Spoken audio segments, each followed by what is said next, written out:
my name is Jordan Vaal, and today we are here with Ruth Johns and Jeannie Reid from the Holy Trinity Episcopal Church. Ruth, can you spell your full name? RuthJohns.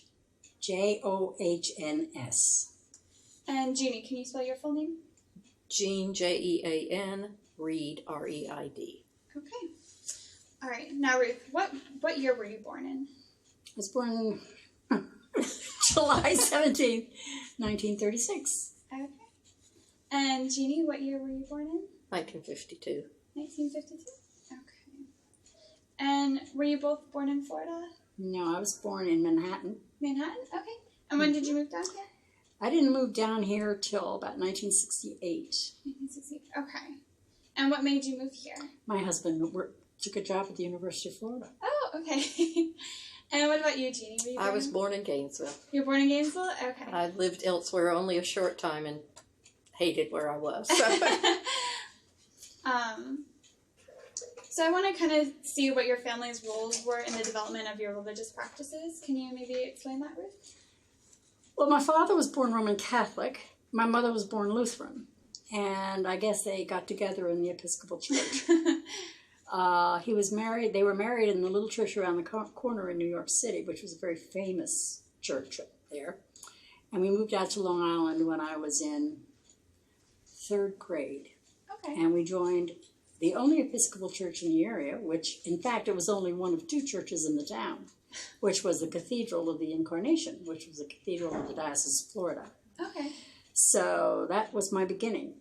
Okay. And what made you, when you moved down to Gainesville, what made you join Holy Trinity?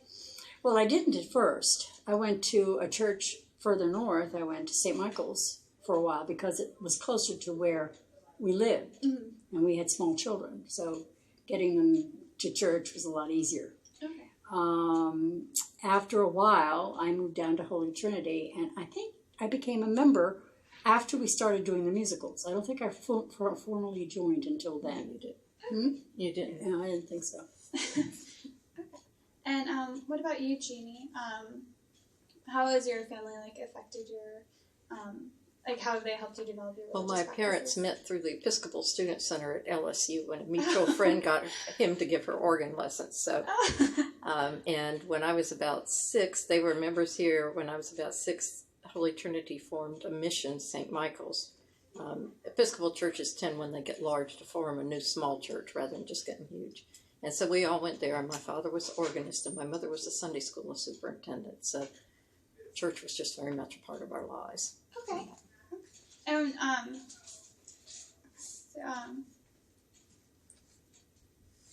what made you? Because I know you said that you moved away from Gainesville. What made you move back? What was it about?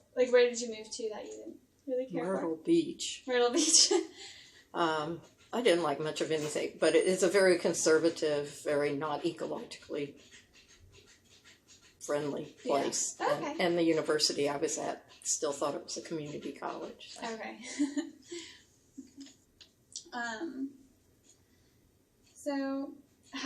So I believe I was told by Carolyn that you were involved with the drama groups. That's correct, right? Yeah, I was involved with drama in town also before I even got to the Holy Trinity drama. Oh, okay. Before we did that, I took courses. I never really matriculated, but I took courses at the University of Florida in their theater program. Oh, okay. And I was in a play at the university years and years ago, and did theater at the Little Theater. And then when I started coming to Holy Trinity, and I guess I heard Earl had written a play, or someone told me that he was writing a play, and he asked me if I would do it. And I said, I don't know. I wasn't sure. But how did we all get started on that? Did he come to all 3 of us, or did he ask No, I wasn't involved at all at the beginning. It was either you or Cindy he came to.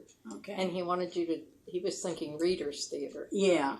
And luckily, Cindy we had the folk choir, and which was the formation of the group that auditioned and did it. We had real auditions. Okay. We got our musicians wherever we could. Some were folk choir musicians, and one member we traveled as a folk choir too. That was, you were in that. Yeah, I guess we'd started that. Yeah. And well, and other musicians in church yeah. too, that were just the folk choir, and some from outside. Yeah, we had one woman who did our piano, and okay. Cindy and Earl, I guess, adapted the music to the format.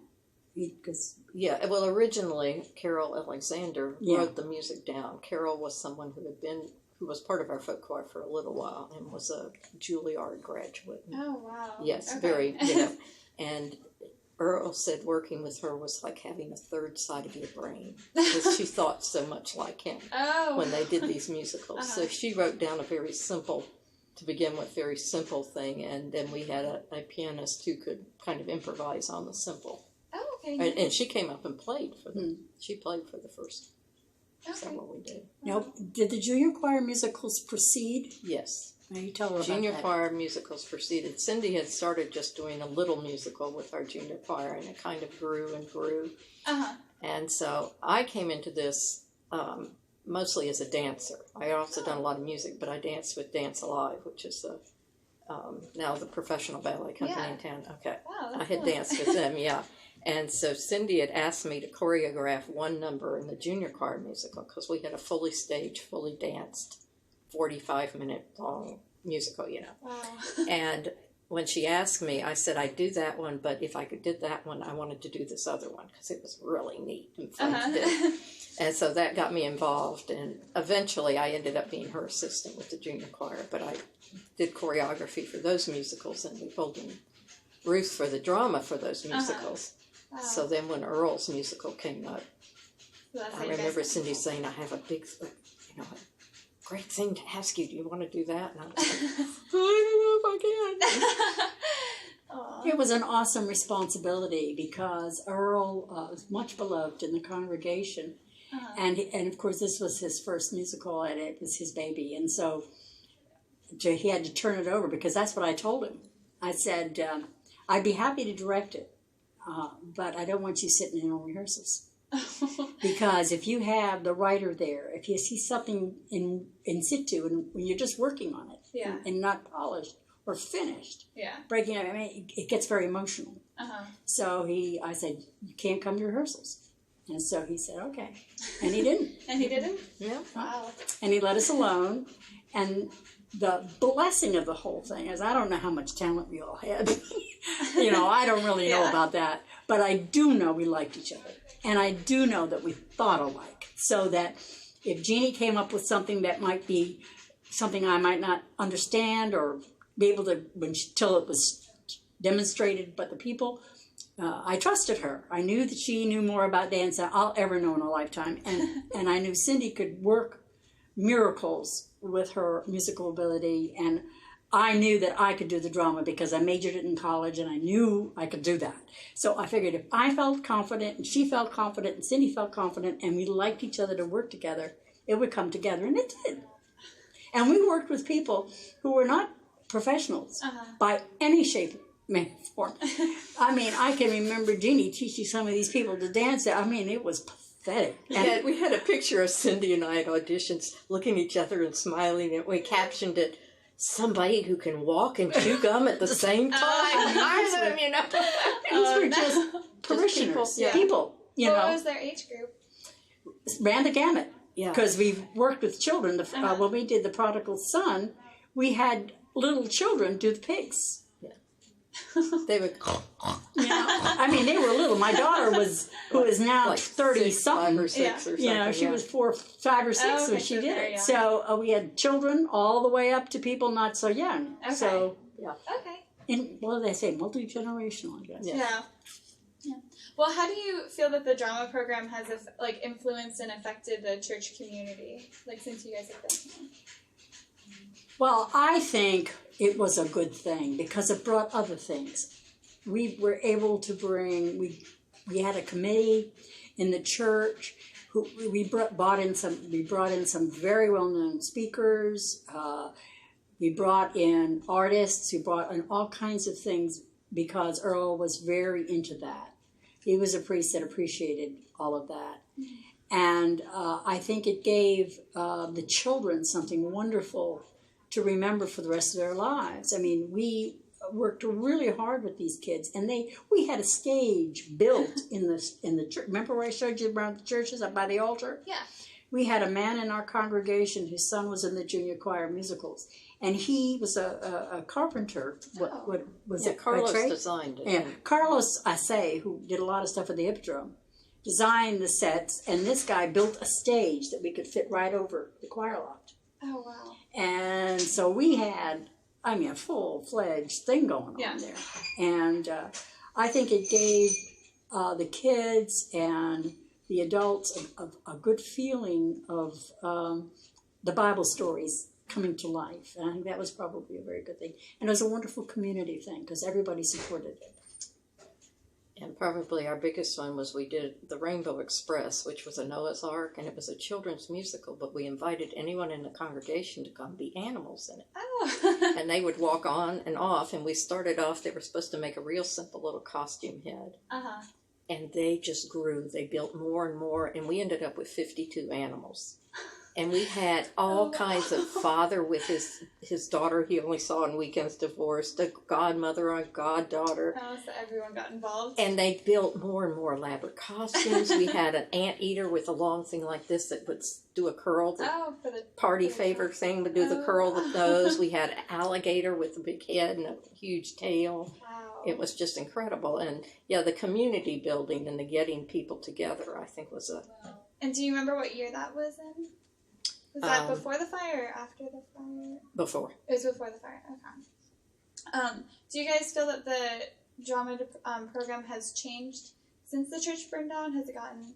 We haven't done anything. You haven't done anything? Well, we did 2 junior choir musicals afterwards, and that was it. That was it. Well, Cindy left. Yeah. And it became, it was a lot of work. Yeah. I mean, Jeannie had a job, Cindy had a job. I had family to grow, children to take care of. And it took a tremendous effort to do that. And we would have to get permission and, go through all that business. And we just didn't have the time. And things have a cycle, I think. And certain people encourage that or see that more as part of the church, and other, new rectors or directors of Christian Ed or whatever come in. And don't have them, particularly when Cindy left. We had different organists, different choir directors. Mm-hmm. Things just evolved in a different way, that's all. So what are, children involved with now, since are they involved with the youth choir? We have, we're starting up, we've had some sort of a children's choir off and on, but... We've had it now for about 3 years. There are about maybe 8 kids. It's part of the Royal Church School of Music. It's a very different thing. Okay. They just Can you sing explain that a little bit? Well, they do some learning of theory and okay. music theory and some of the church things, and they take tests on it, and they only sing a few times a year now. Okay, wow. So it's more of like a school. It's like a choir. It's it's that plus a little teaching. Yeah, there is more of a. That's really interesting. Teaching a different thing. Yeah, cool. We taught. So can both of you maybe tell me a little bit about the fire? I believe, Ruth, that you were there that day, mm-hmm. And you explained it a little bit to me earlier. Do you think you could explain it? Well, I was having lunch with Cindy. And where we showed you the parish hall now, there were offices above, and that was a parking lot, as I explained, and there was a fire escape going down the back of the building. And we were having lunch, and one of the priests came running up the stairs and said the church was on fire. We thought he was kidding. Until we pushed open the door, the escape door, the fire escape, and saw the church blaze. And then we all stood down in the parking lot watching this fire. In disbelief, and it burned just about to the ground. I had gone home for lunch and came back, and they wouldn't let me in, and I was like, what's going on? There was fire, and there were a couple of things that were amazing. One was how fast the word spread, because the number of parishioners who were down here within an hour or two was just incredible. Yeah. And then I think the other thing that was very important was we got people down here on a phone bank, and they called the next day, and we had a service.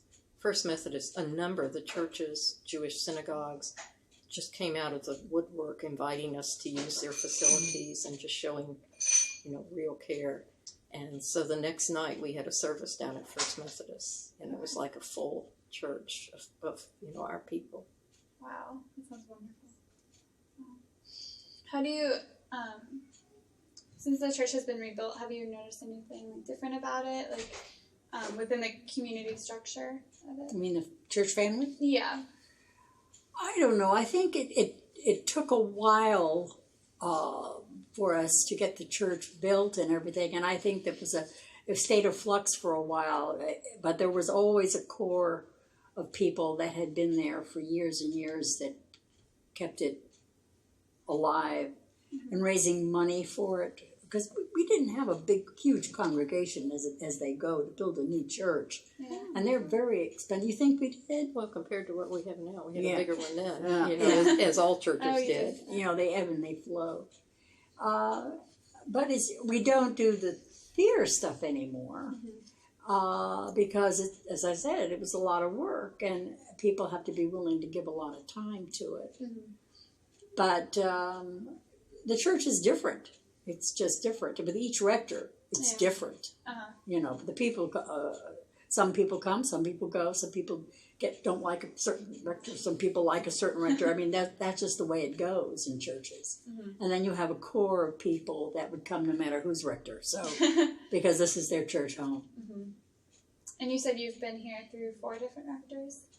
What have I been for? Earl, David, Gordon, and Ruth, Wayne. Yeah, 4. So 4. So okay. far, 4. Who knows? You never know. Yeah. Okay.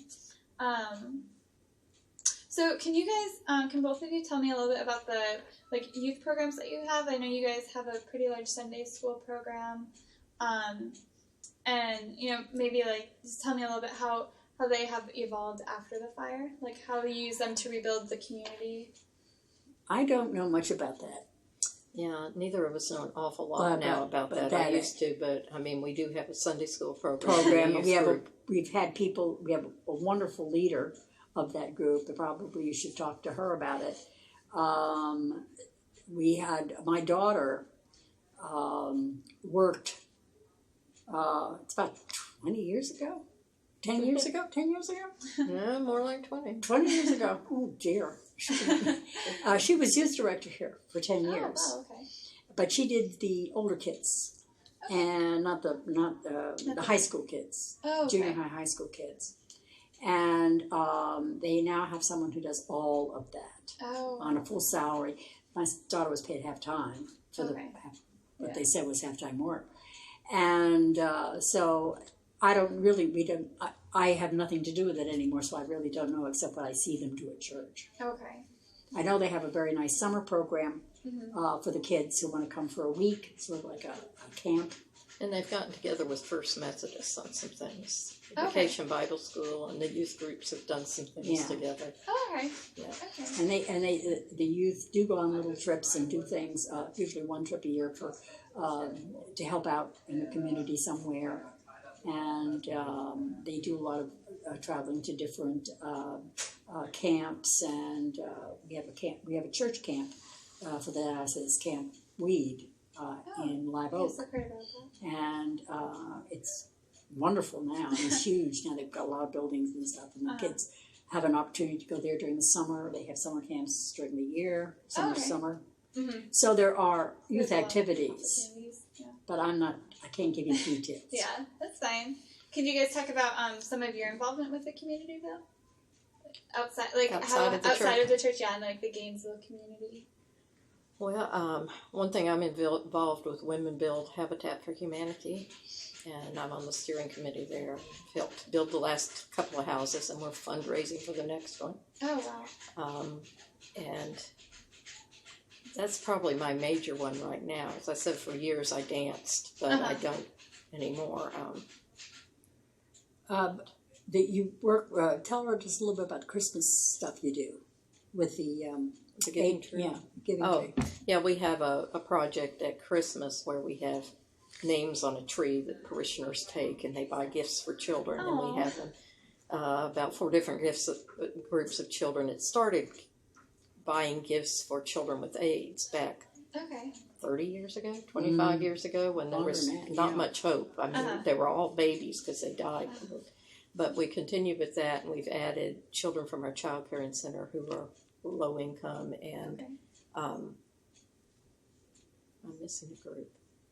Children, we've had some children who've come in through our downtown ministry, and then also a few children at the church whose families are really, budgets are tight. And so we get gifts for them, put them in bags, and bless them, and, give them out. That's wonderful. We have an HIV Aids Committee. It was terribly active a long time ago when AIDS was just rampant. And I was involved with that. I still am in a titular way. We used to give a party at the church for children living with HIV AIDS. And another children, by God's grace, there are very few children born that way anymore. So, but there are other children, I mean, that have it in other areas of the place, but not here. And I haven't done much. I say I seem to be down here a lot, but I don't. I'm not involved with anything else except I'm a chalice bearer for church services. Can you explain that a little bit? Go ahead. It's you are during the church service, wine is distributed to the parishioners at Holy Communion, and the priest gives the wafer, and people like me can be licensed through some education to become chalice bearers, and they pass the wine. I also lecture, do lay reading on Sundays, and reads the lessons. Reads the lessons in the psalm. During the church service. I participate in the church service that way. And then I'm also, I had I forget.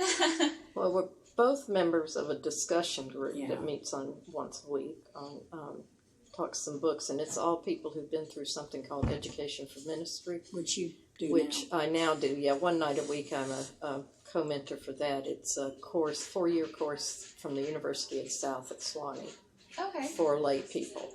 And you go through that, and then we have a group that we kind of call the post-grad group. It's some people who went through that and want to continue to meet and do some discussion.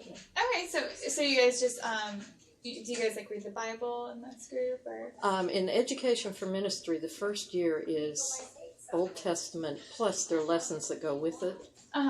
And explaining like a lot of the history and things, like the fact that there are 2 creation stories in the Bible and they don't really match. But for the Jewish people back then, that was okay. They didn't care if they didn't match. They just put it all together. So it's little things like that throughout.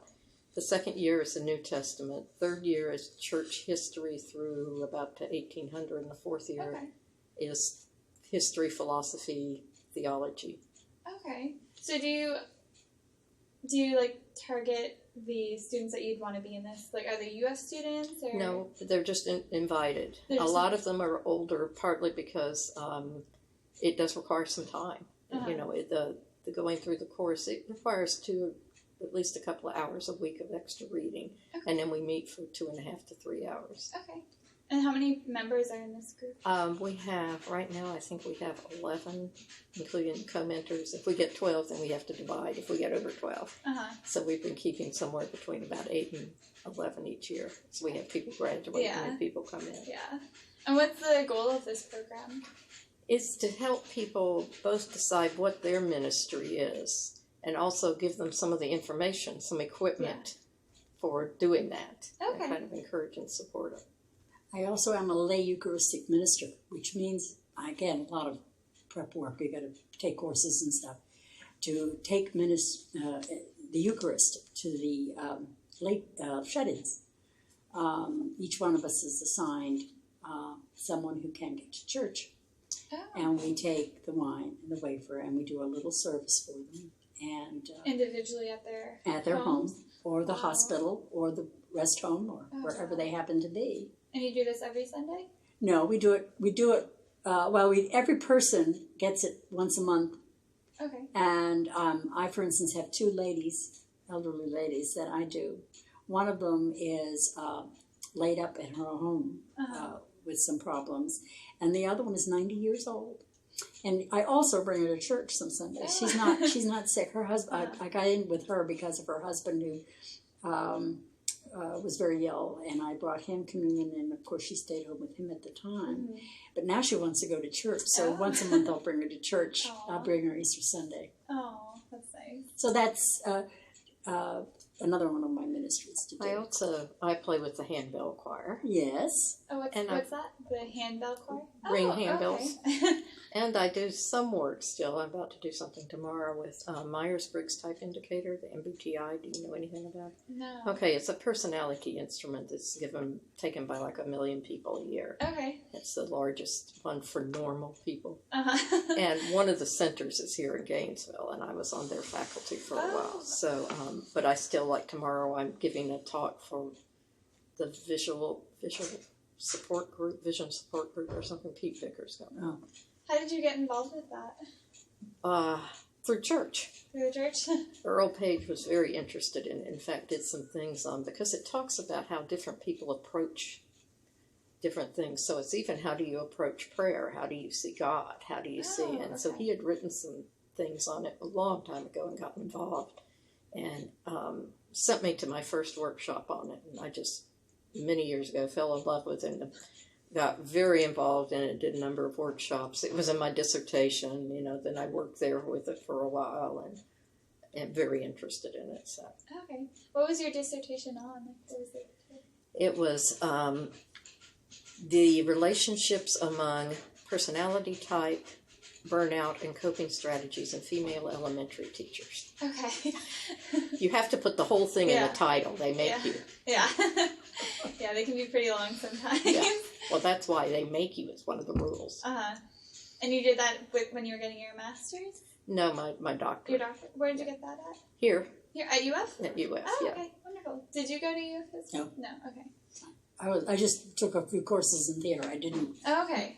I didn't matriculate. Is that the word? No, I didn't do that. Okay, let's see.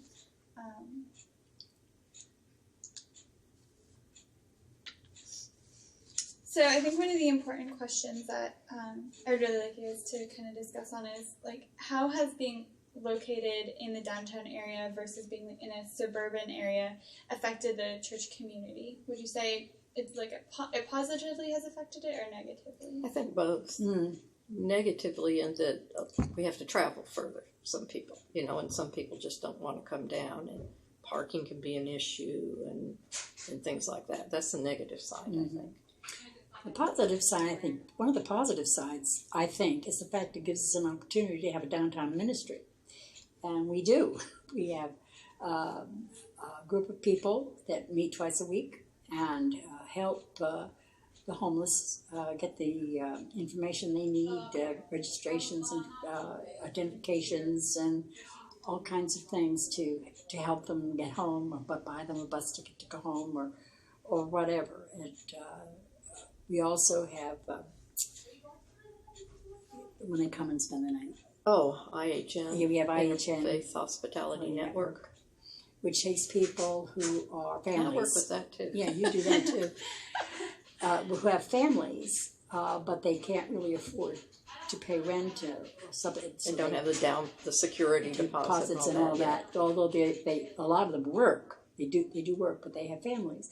And there's several churches in the area who are part of this, and they go to the different churches and spend a week. And we feed them, and we bed them down, and we don't have showers here. Yeah, we have one now. We do have one shower. Hey. Up in the women's room. There you go. And we take care of them for a week, and then they move on to somewhere else. And of course, the hope is that they will move into their own place when they get their feet on the ground. Okay, and where do they sleep when they stay here? Cots. We have cots we put up for them. The Sunday school rooms upstairs, mostly. Okay. We set them up. Yeah, and the beds come with them. Interfaith Hospitality owns beds that they bring, and we spend a day. Oh, yeah. Okay. It also just gives a different feeling, I think. There are little things in the community, like when Spring Arts Festival comes. they will often have, we started having free water for a while on the corner, and a patio. Sometimes they've done lunches and sold them, but sometimes it's just, here's a nice place to sit down and rest if you want. And we used to have the church open some before the fire. Unfortunately, we don't do that. Some people can't do that anymore. but we don't. We were involved in the community down here. If we moved north, we wouldn't have that. Mm-hmm. In fact, I won't mention the name of the church, but there is one church that was a downtown church that moved north, and they don't have the population anymore that they had downtown, which was, I thought, very interesting. And they built a huge church. When we rebuilt, that was a question, and it was pretty overwhelming, I think, that people said stay downtown. Stay downtown. And most of us don't live in the area. I come from Alachua. Yeah, I remember you saying Yeah, that. I mean, that's a hike. And the one thing it does keep me from doing, well, it did before, but now when I get my new eyes, it won't. Driving at night. I don't like to drive at night because I didn't see as well. Mm-hmm. But I've had cataract surgery, and I'm going to have the other one done as soon as I can, and I'll be able to come to things at night now, which will be wonderful. Yeah. It does, I think, just give us a feeling of what downtown is, and some of us, like on the west end of town, might never or very rarely come down here, but we come down and we're involved, and we know what's here. And the church is about to open a little shop that's going to be open occasionally. What's going to be sold there? Religious articles and some crafts at we have a group, wonderful group, St. Elizabeth's Circle, and we have a huge bazaar every year in the Parish Hall. They make a lot of money that they do good works with, and they make a lot of the stuff themselves, beautiful arrangements and all kinds of interesting things. A lot of churches do that, but we do it, and we have a downtown building to put it in. And it does, very well. Mm-hmm. And what does the revenue go to? Does Depends. it go to the rest of the community or the church? It depends. Various outreach things, usually. At times they have actually asked for people to submit requests. One of the other things I'm involved in that I forget is we have a kind of partnership with Vaal Elementary School. Okay, yeah. Since there isn't a downtown school, that's our downtown school. And several of us go over there and volunteer weekly. Okay. Spend some time. And we also, like, Duval may ask for, I think I'm not sure if this was what got involved, but I think they bought a whiteboard for one of the rooms one time, smartboard or something. So they put a little bit there. Another group will ask for a little bit here. And now this particular year is different because they're using the money to try to fix up the building. Mm-hmm. A lot of it, but yeah. But the object is to raise the money to then use for other good things. And we now have one woman who runs estate sales, and when things all left over, not a member of the church, but she's become a good friend. And if she doesn't have somebody to buy it out, she asks the owners, is it okay if I give them to the church? And she'll just give scads of stuff. Christmas and you guys sell that? We sell it as is, or a lot of it becomes like if she gives a bunch of Christmas ornaments, somebody makes a wreath out of them, or something like that. Cool. Yeah. Okay. So we say we do a lot of recycling in this shop, in this bazaar. Now, would you say that you guys have a lot of students from UF and Santa Fe that come here, or is it more families? It's more families, although we do get, the Episcopal Church has a chapel on campus. Mm-hmm. So I think most of the students go there. Okay. We have some, but primarily we're families. Okay. And how do you think that's affected the church? Do you think it's made a tighter community? Because students come here for 4 years and then leave, whereas families are more likely to... Well, I think we have always said we would like more students, but... because of the chapel, we feel our support should go into the chapel, and so we've done things like supply meals for them at times and things like that, to really support it. We're large enough that if we had a few students come and leave, it probably would make a difference. And it's, we value the input, so it's sometimes a shame we don't have a little bit more. We do, like in our choir, has a lot of people coming and going because of that, and music people. Music majors come in and sing in the choir or work in the choir. Okay, yeah, I've heard the choir here is pretty that is very, very excellent. And It's a good what choir. They do. Yeah. Do you know if the choir competes with? Is there any type of competition or community involvement that they get involved with? No. Well, they just sing at church. Just sing at church. Okay. There is, both for them and for the children. I think there still is. There used to be. I used to work with the children's choir, so I knew a multi-church. It's not really Choir. a concert. It's it has semi-service, semi-concert that's done each year at a different church, at one church or another. Used to be the downtown churches, and then as they started moving, it's become various different. And we do have organ recitals down here. We do have special services that are done down here, evening services. In the afternoon they have, and at night they have evensong and things like that the choir does during the year. Okay. So they do get involved, besides Sundays. Anybody can come. The concerts are open. A lot of people come to the concerts in the afternoon.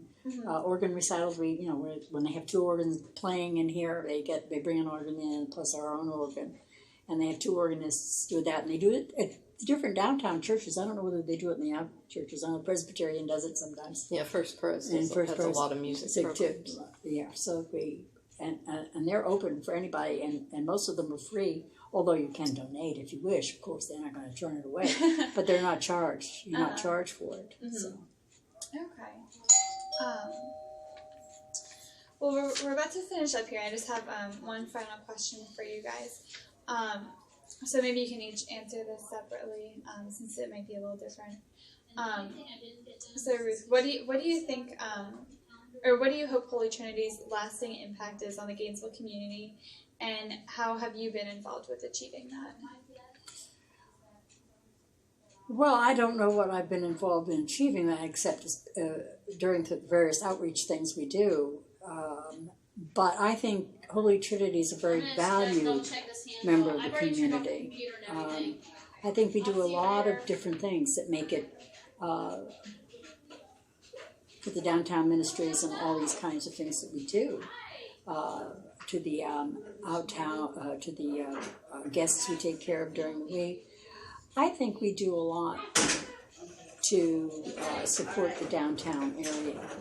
I think that will probably be lasting as far as Gainesville is concerned. As far as we are concerned, I'm not members of Holy Trinity because of that. I get fed by the church itself, by the ministries of the people in the church, by the music, by my friends, by what I'm taught, all the different things I'm taught here. I think a downtown church is very important for the community. I guess what I hope is that people around will feel they are accepted for who they are. And I think there has been a history, and I hope it continues. It goes way back to racial desegregation, when Earl Page, one of our people who works in the black community, says he's still remembered now to this day for working to bring groups together back like in the 60s. And, that we've had gay members for a long time, and that's not necessarily the big thing for all Episcopal churches to do, or any church, and the homeless, we have a couple who walk into the service, or definitely walk into the service, walk right up front and sit down. And then through the Child Caring Center, because I taught there for years too, that children of whoever can come in, and that, we're going to love them.